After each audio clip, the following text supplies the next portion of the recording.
I'm Doug Fearn, and I'm the founder of D.W. Fearn. And today we're going to talk about something I'm really excited about, and that's a plug-in version of our VT-7 compressor. I had a rather unusual introduction to music because my father played in the Philadelphia Orchestra, so I was exposed to classical music all my life from the time I was born. And I would sit sometimes on stage, sometimes out in the audience, sometimes wandering around. And that really formed how I heard music. And I wasn't really exposed to recorded music until I was in high school because we didn't have a record player or any other way to listen to music when I was growing up. And my high school had an FM broadcast station, and we did a lot of recording of the school bands and orchestras, which gave me lots of experience in figuring out how to do recording. And inevitably, I had friends who wanted me to record their band, so I figured out how to do that. And it was at that point I decided that's what I wanted to do for a living, was own a recording studio and help people translate their music into the most effective recording. Well, I realized if I wanted to pursue my goal of owning a recording studio, I had to make a lot of money because the cost of equipment was extremely high. So I needed to get a job. And fortunately, my experience in radio qualified me to be an engineer at a radio station in Philadelphia. And I did that for a few years, saved up money, and in 1969, I opened my first recording studio. But to make money, we had to have a constant flow of clients. And that meant most of our business came from record labels. So that was great because it exposed me to really good producers and excellent musicians. And along the way, I realized that I was never really happy with the way things sounded. The gear that I was using was top-of-the-line stuff, but there were things about it that just bothered me. Narrowed down to the microphone preamplifiers is the first step to improving the sound. So in 1993, we released the first D.W. Fearn product, which was the VT-1 vacuum tube microphone preamplifier. And since that time, we released a whole bunch of other products, all vacuum tube based. And one of the main things for me in developing these products was that I was not going to do any compromises. Whatever I designed and put out as a product had to be better than anything else that I would ever use for recording. And that's still the philosophy here at D.W. Fearn. We don't put out things that I wouldn't use in preference to anything else. Compression has always been a part of recording, going back to the 1930s. And over the years, different schemes for having a compressor function have evolved. They each have their strengths and weaknesses, and all of them have their application, and I love all of them. But one of the things that I really wanted for myself was a compressor that was transparent, that you did not hear it working. Sometimes you want to hear something working. You want to hear the compression working on a sound.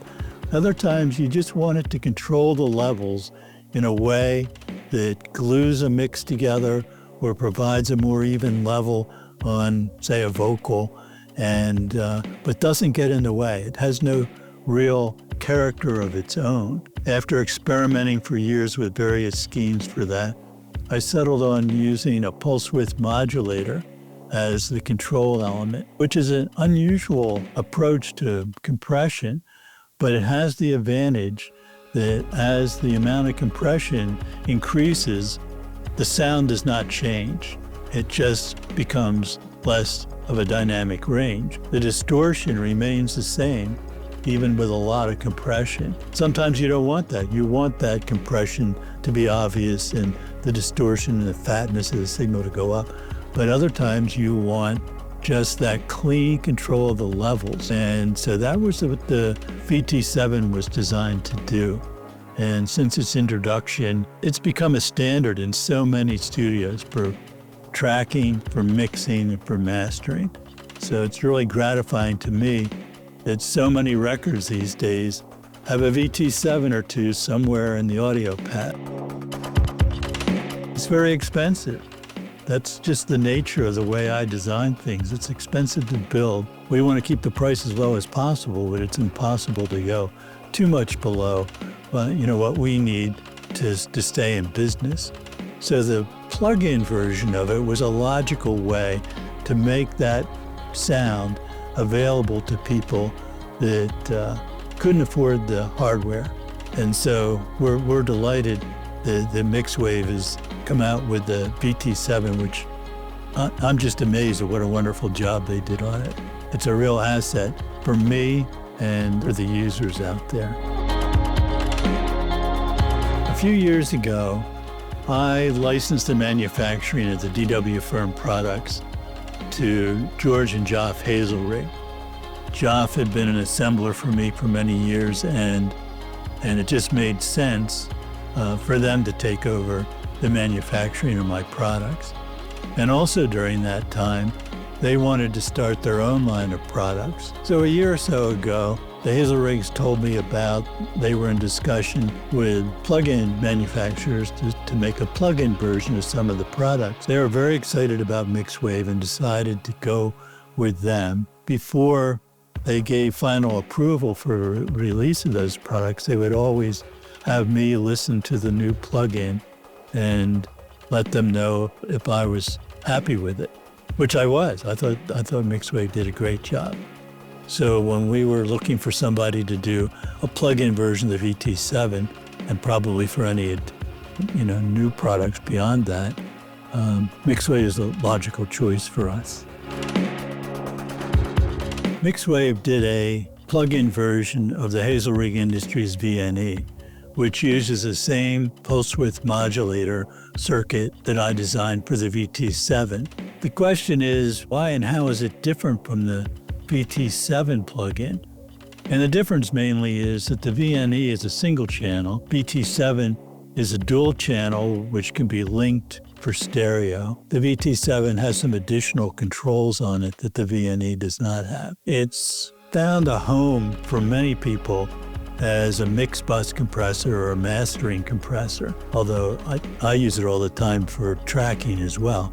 But that's sort of the application that most people see the VT-7 for. So it's positioned a little bit differently because the VNE is more of a tracking compressor and the VT-7 is more of a mix bus and mastering compressor, although both of them can be used for either application.